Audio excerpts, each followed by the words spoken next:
Hello বন্ধুরা, welcome back to my channel Mrs Haldar kitchen.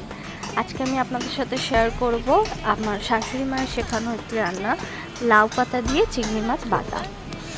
সেটা খুব সাধারণভাবে খুব অল্পতেই বানানো যায়, যেটার জন্য আমরা লাউ পাতা নিয়ে নেবো। লাউ পাতাটাকে আমরা একটু কুচি কুচি করে নেবো, তারপর সেটাকে শিলনোড়াতে বেটে নেবো। আপনারা যারা শিলনোড়ায় বাটতে পারেন না তারা মিক্সিতে করে নেবেন, কোনো অসুবিধা নেই। পাতাটা বাটা হয়ে গেলে এবার আমরা চিংড়ি মাছটা নিয়ে তার মধ্যে একটু নুন, হলুদ, কিছু পাকা কাঁচা লঙ্কা আর কিছু রসুনের কুঁড়ো দিয়ে মিক্সিতে পেস্ট করে নেব। আমাদের পেস্ট করা হয়ে গেছে। আমি এখানে একটা পেঁয়াজও কুচি করে রেখেছিলাম।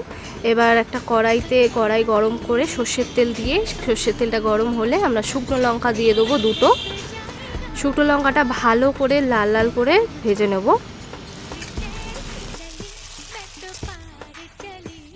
শুকনো লঙ্কাটা লাল লাল হয়ে এলে আমরা এর মধ্যে দিয়ে দেবো 1 চামচ কালো জিরে। শুকনো লঙ্কাটা ভাজা ভাজা হয়ে এলে আমরা এর মধ্যে যে পেঁয়াজটা কুচি রেখেছিলাম সেটা দিয়ে দেবো।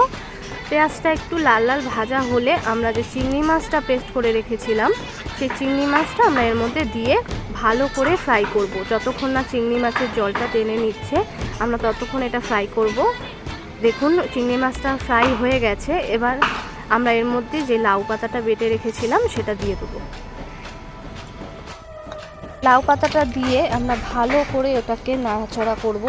চিংড়ি মাছের সাথে লাউ পাতাটা ভালো করে আমাদের ফ্রাই করতে হবে।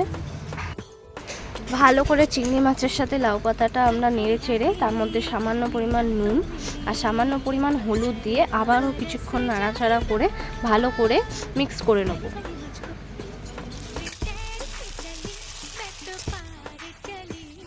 ভালো করে মিক্স করার পর আমরা এর মধ্যে একটু চিনি ছড়িয়ে দেবো, দিয়ে আবারও সেটাকে ভালো করে মিক্স করে খুব অল্প আছে আমাদের এটা আস্তে আস্তে রান্না করতে হবে যতক্ষণ না লাউ পাতার জলটা টেনে নিচ্ছে। লাউ পাতার জলটা দেখুন একদম কিন্তু টেনে নিয়েছে। আমাদের লাউ পাতা দিয়ে চিংড়ি মাছ বাটা একদম রেডি।